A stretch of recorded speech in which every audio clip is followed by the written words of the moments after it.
আল্লাহ আমার রব, এই রবি আমার সব। দামে দামে তন মনে তারি অনুভব। তোমার দুনিয়াতে আমি যেদিকে তাকাই, অথই নিয়ামতে ডুবে আছি সবাই।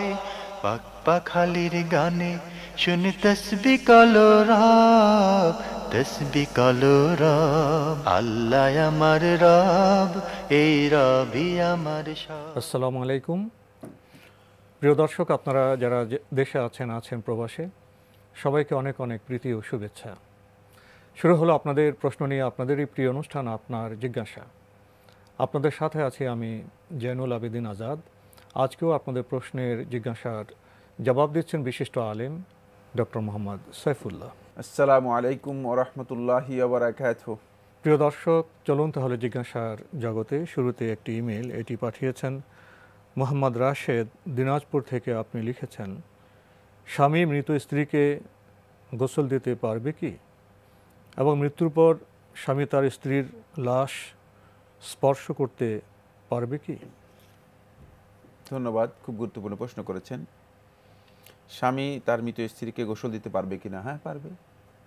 রাসূলুল্লাহ সাল্লাল্লাহু আলাইহি ওয়াসাল্লামের সহিহ হাদিস, বুখারীর হাদিসের মধ্যে রাসূলুল্লাহ সাল্লাল্লাহু আলাইহি ওয়াসাল্লাম বলেছেন, আয়েশা রাদিয়াল্লাহু তাআলা যখন বলতেছেন ওয়া রাসা ওয়া রাসা, তার মাথা ব্যথা হচ্ছিল খুব বেশি, মানে আয়েশা রাদিয়াল্লাহু তাআলা আওয়াজ করছিলেন যে আমার মাথা গেল, মানে আমি মাথা ব্যথা পাচ্ছি।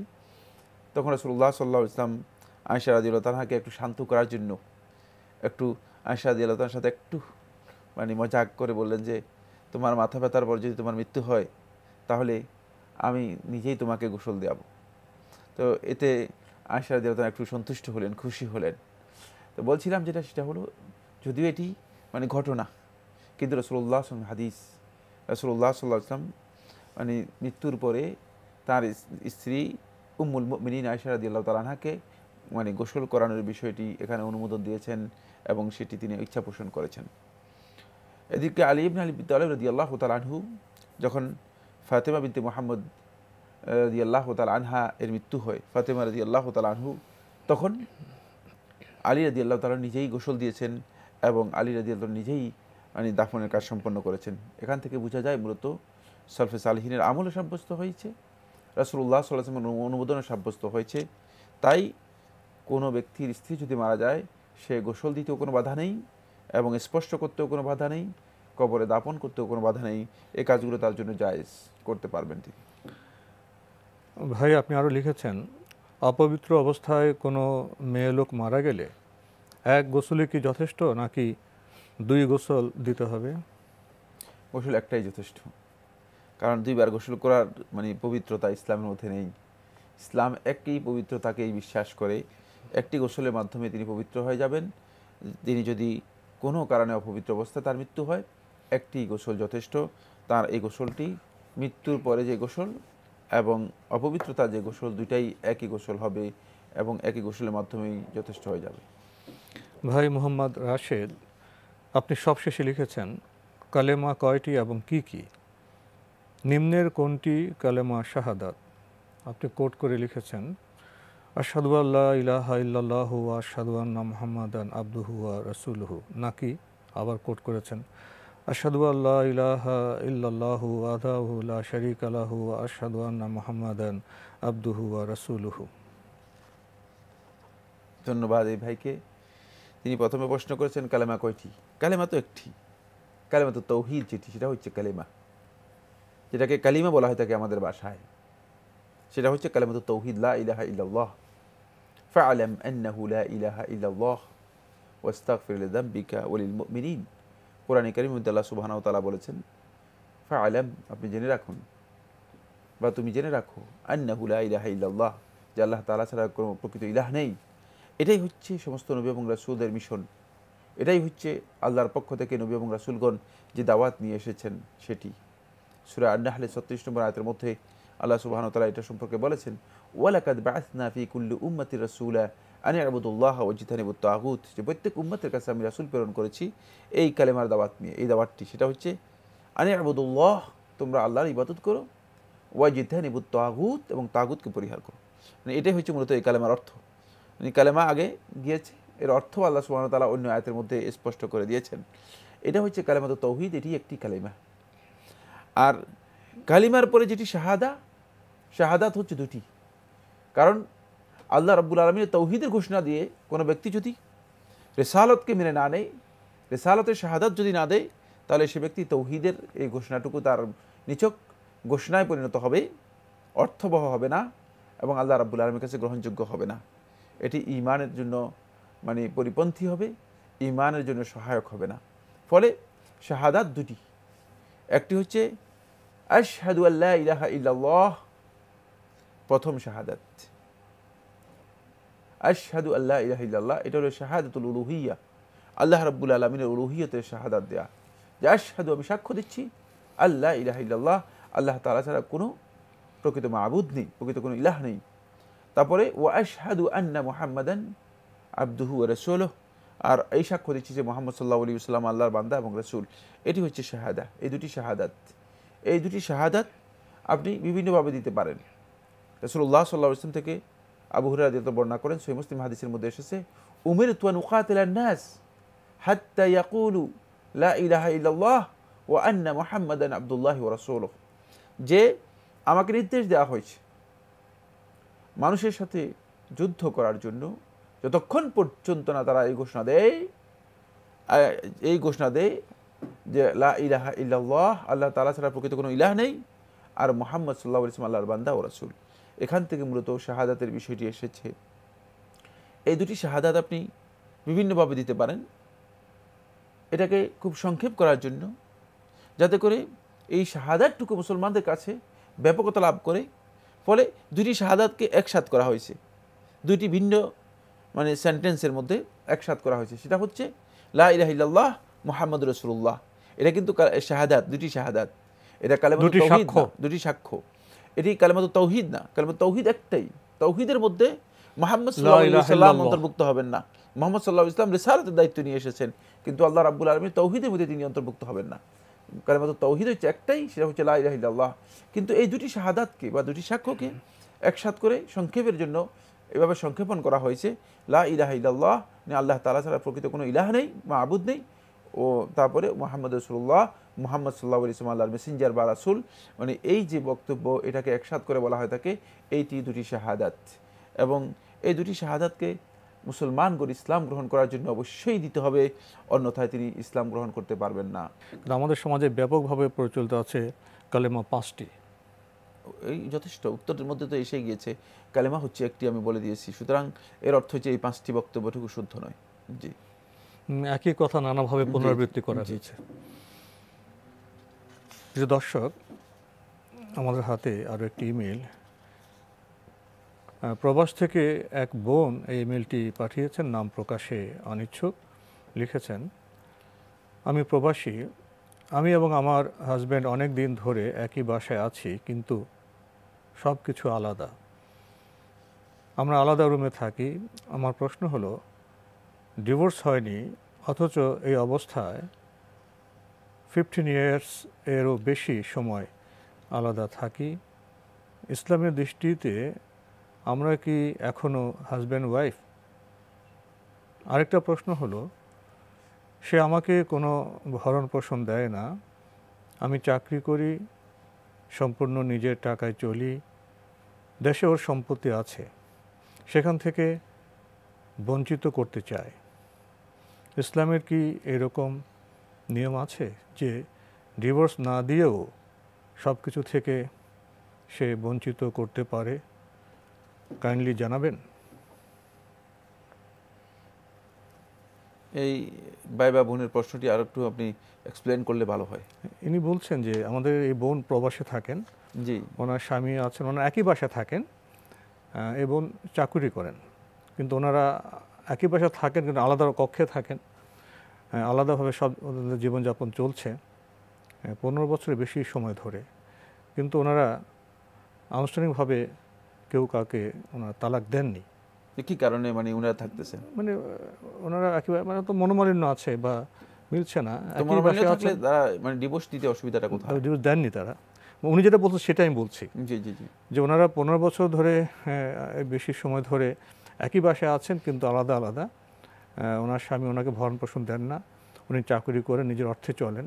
জি জি। এখানে আমার দুটি প্রশ্ন, একটি হলো এই অবস্থায় কি ওনারা স্বামী স্ত্রী আছেন, আরেকটি প্রশ্ন হলো তালাক তো দেওয়া হয়নি কিন্তু ওনার স্বামী ওনাকে সম্পদ থেকে বঞ্চিত করতে চাচ্ছেন, ইসলামে কি এর অনুমোদন আছে? আপনার প্রশ্ন আমি আসলে বুঝতে পেরেছি, তারপরেও বিষয়টি এক্সপ্লেন করলাম যাতে করে আমাদের শ্রোতা যারা আছেন তারা বিষয়টি আরও স্পষ্ট করে বুঝতে পারেন। আসলে ইমেলের মধ্যে তিনি যে ঘটনা উল্লেখ করেছেন এটা একটা জীবন প্রবাহ উল্লেখ করেছেন, কিন্তু এই জীবন প্রবাহের মধ্যে ইসলামী নির্দেশনা মোটেও নেই। কারণ হচ্ছে স্বামী স্ত্রী একই ঘরে থাকেন, ভিন্ন ভিন্ন একই বাসায় ভিন্ন ভিন্ন কক্ষে, তারপরে একজন আরেকজনের কোনো দায়িত্ব পালন করেন না, ভরণ পোষণ দেন না। এটি ইসলামের নির্দেশনা পরিপন্থী কাজ। যদি স্বামী করে থাকেন স্বামী হারাম কাজ করছেন, যদি স্ত্রী করে থাকেন স্ত্রীর পক্ষ থেকে হয় তাহলে স্ত্রী হারাম কাজ করছেন, দুজনেই হারাম কাজ করছেন। কারণ হলো এই দুজন মানে যদি দাম্পত্য জীবনের মধ্যে থাকেন তাহলে অবশ্যই দাম্পত্য জীবনে যে দাবি আছে সেটা পূরণ করতে হবে, দায়িত্ব পালন করতে হবে। এবং স্বামী তার স্ত্রীকে তালাকও দেবেন না, আবার ভরণ পোষণও দিবেন না, এটা আপনার সেপারেশনের মতো, এটা আলাদা হয়ে আছেন, মানে এটা ইসলামী দৃষ্টিভঙ্গির পরিপন্থী এবং হারাম কাজ। এই জন্য যে সমস্ত বন্ধুগণ এই চিন্তা করেছেন বা এগুলো করছেন একেবারে ভুল চিন্তা।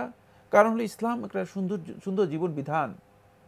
15 বছর পর্যন্ত স্বামী স্ত্রী একই বাসায় থাকছেন, আলাদা রুমে থাকছেন, নিজেরা খাচ্ছেন ব্যক্তিগতভাবে, মানে এটা এই যে জীবন এটা কোনো জীবনই যার যা দায়িত্ব পালন করছেন, যা দায়িত্ব পালন করছেন, তাহলে এটা কিসের সম্পর্ক নেই, সমঝোতা নেই, আপনাদের মাঝে আসলে মানে দাম্পত্য জীবনের যে সৌন্দর্য, যেই কারণে মূলত বিয়ের বিধান ইসলামে দেওয়া হয়েছে, লিতাসকুনু ইলাইহা, যে প্রশান্তি লাভ করবে স্বামী স্ত্রী দুজনেই, না সেটি মূলত আপনাদের মাঝে নেই। এটা সত্যিকার অর্থে ইসলামী জীবন যাপন নয়, পুরোটাই ভুল জীবন যাপন হচ্ছে।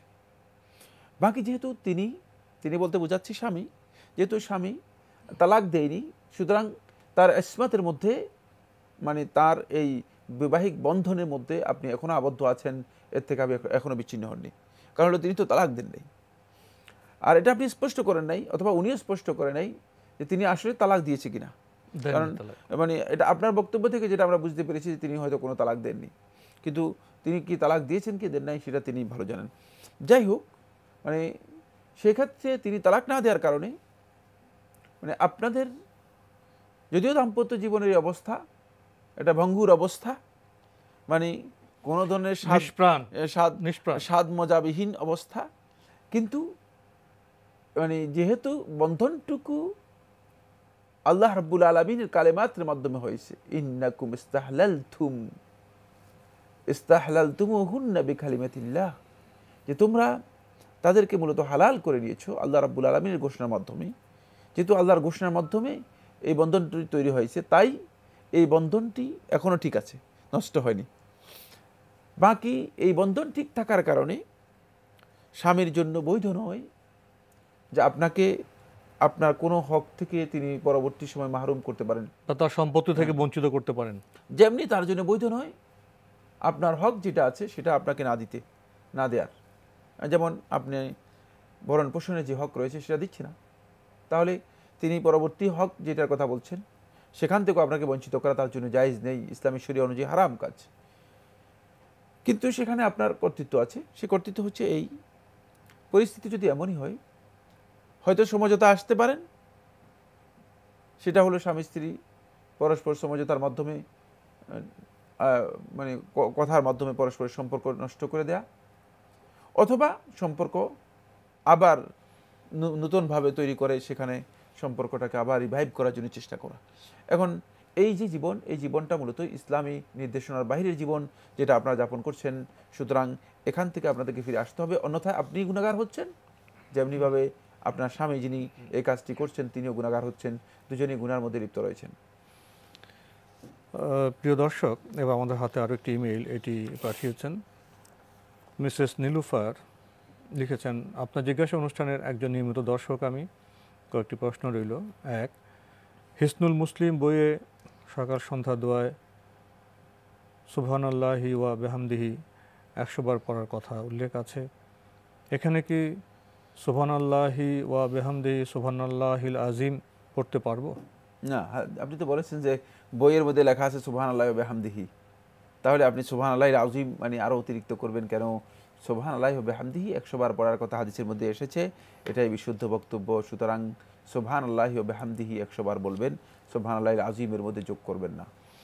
আরও লিখেছেন, এখানে আরও উল্লেখ আছে আল্লাহুম্মা সাল্লি ওয়ালা সাল্লিম আলা নবিয়িনা মুহাম্মদ 10 বার, এই দরুদটি কি সহিহ? সহিহ না হলে কিভাবে উল্লেখ থাকবে? সহিহ তো অবশ্যই হিসনুল মুসলিম থেকে উল্লেখ করছেন, সহিহ সনদে আবু দাউদের রওয়ায়াত সম্ভবত মানে যেখানে উল্লেখ করা হয়েছে এই মানে দরুদটি জায়েজ। আল্লাহুম্মা সাল্লি ওয়া সাল্লিম আলা নবিয়িনা মুহাম্মদ ওয়া আলা আলিহি ওয়া আসহাবিহি ওয়াসাল্লাম, মানে যে লফজে এসেছে সেই লফজও পড়তে পারেন অথবা কাছাকাছি লফজও পড়তে পারেন। তবে উত্তম যেটা সেটা হচ্ছে রাসূলুল্লাহ সাল্লাল্লাহু আলাইহি ওয়াসাল্লাম যে শব্দ শিক্ষা দিয়েছেন ঠিক সেই শব্দে বলাটা হচ্ছে সুন্নাহ এবং উত্তম। আপনি আরও লিখেছেন, আজ রাতে মোবাইলে 3টা 20 মিনিটে অ্যালার্ম দিয়েছি, কিন্তু অ্যালার্ম বাজতেই ঘুমের মাঝে তা অফ করে দিই, তারপর উঠে দেখি 3টা 56 বাজে। তাড়াহুড়ো করে 13 রজবের রোজার সেহরি খেয়েছি, খাওয়ার পর বাজে 4টা 7। তখন আমি শুধু বেতের নামাজ পড়েছি, যেহেতু ফজর শুরু 4টা 14 মিনিটে, তাই তাহাজ্জুদ সকালে পড়েছি। এটা কি ঠিক আছে? আর না হলে সঠিক নিয়মটি কী? কোনো অসুবিধা নেই, যদি আপনি যেভাবে পড়েছেন বলেছেন পুরোটাই শুদ্ধ, এতে কোনো ধরনের অসুবিধা নেই। দর্শক, এবার আমাদের হাতে আরও একটি ইমেল, এটি পাঠিয়েছেন সৈয়দা আফিয়া সুলতানা তেজগাঁও, ঢাকা থেকে লিখেছেন, আমি আপনার জিজ্ঞাসা অনুষ্ঠানে একজন নিয়মিত দর্শক ও শ্রোতা।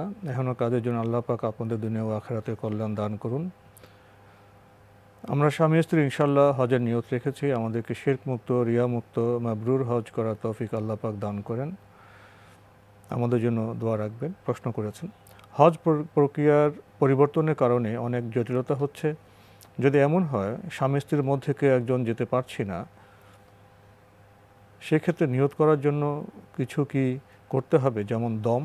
না, শুধুমাত্র হজ করার জন্য যদি কেউ নিয়ত করে থাকেন, তিনি ইহরাম না করা পর্যন্ত তার উপর কোনো ধরনের দম আসবে না। কিন্তু ইহরাম করে ফেলার পর যদি তিনি যেতে না পারেন, তাহলে তাকে দম দিতে হবে। ইহরাম করার পরে যদি কোনো কারণে তিনি হাসরের মধ্যে পড়ে যান, অর্থাৎ তাকে যা মানে প্রতিবন্ধকতা তৈরি হয়, তিনি যেতে না পারেন, তাহলে কিন্তু তাকে দম দিতে হবে। কিন্তু ইহরামের আগ পর্যন্ত, ইহরামের নিয়ত করার আগ পর্যন্ত তিনি যদি শুধুমাত্র নিয়ত করেন এবং কোনো কারণে যদি তিনি যেতে না পারেন, তাহলে তাকে কোনো ধরনের দম দিতে হবে না। আর এই ধরনের জটিলতা ঠিকই বলেছেন, বর্তমান প্রেক্ষাপটে বিশেষ করে ফ্লাইটের সমস্যা, এই সমস্যা, সেই সমস্যা এবং রেজিস্ট্রেশনের সমস্যা, আরও মানে হজের সাথে বিভিন্ন গ্রুপ জড়িত হয়ে যাওয়ার কারণে মানে হজের ক্ষেত্রে যথেষ্ট জটিলতা তৈরি হচ্ছে। এই জটিলতার জন্য মূলত হাজী সাহেবগণ দায়ী হবেন না।